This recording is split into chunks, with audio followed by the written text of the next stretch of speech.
What experience do we get from Matt Goss?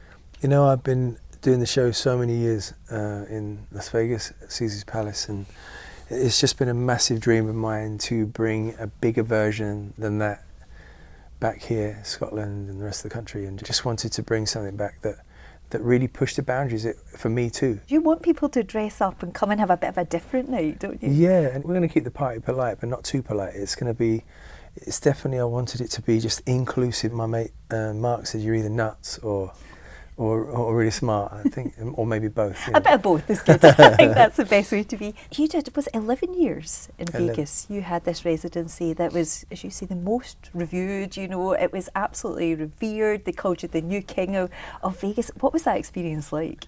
Yeah, I wanted to add that they called me that. I didn't call me that. And to go there and actually think that you might be there a year or two and end up being 11 years.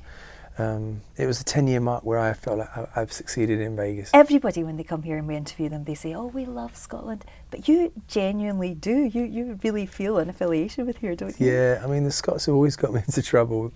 The phrase, one more, Matt, one more. I'm like, why are you guys so convincing? When you and Luke were growing up and you were wee boys, were you always singing and performing together? I love that wee boys. Wee boys?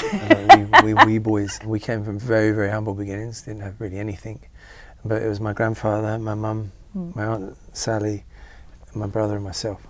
And there was Stevie Wonder playing, there was Mel Torme, Frank Sinatra, there was Led Zeppelin, Cream, Free, all this wonderful music.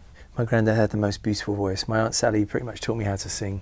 And also we had our first band when we were 12. You know, I played monophonic keyboard and sang, and Luke played the drums and want to be professional musicians. I remember we told him, you could see the disappointment in their face. They're like, oh my God, it's going to be a long road for us. You know, but luckily we prevailed. Where did those bottle tops come from? Like, why did that become a thing? I was doing just an interview, and there was a bottle of beer. I'm like, that bottle cap's going to fit exactly on my laces. And I put it on and went on the shoot. I'm wearing Doc Martens, and then I remember about maybe 2 weeks later, I'm driving down High Street, Kensington, in London, and there was somebody wearing on their things. I'm like, how was the coincidence of that? I didn't think it had anything to do with me. Yeah. And then cut to today.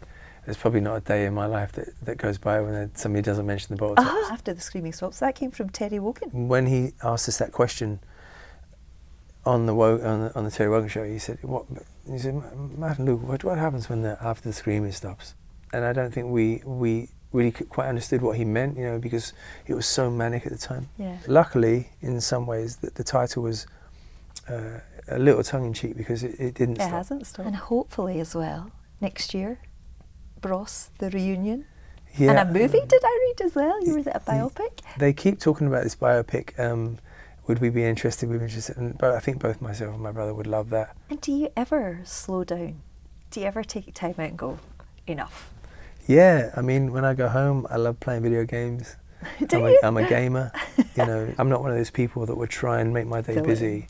I'm like, no, I have a day off. I'm do absolutely nothing, or just, you know, go to an antique market, or, you know, I'm an old school modern man. And when you're in Scotland, so we've got the 3 tour dates, is there anything you're going to do? I just like how I feel here. You know, I mean, I do feel very welcome. I'm looking forward to show Scotland what I can do.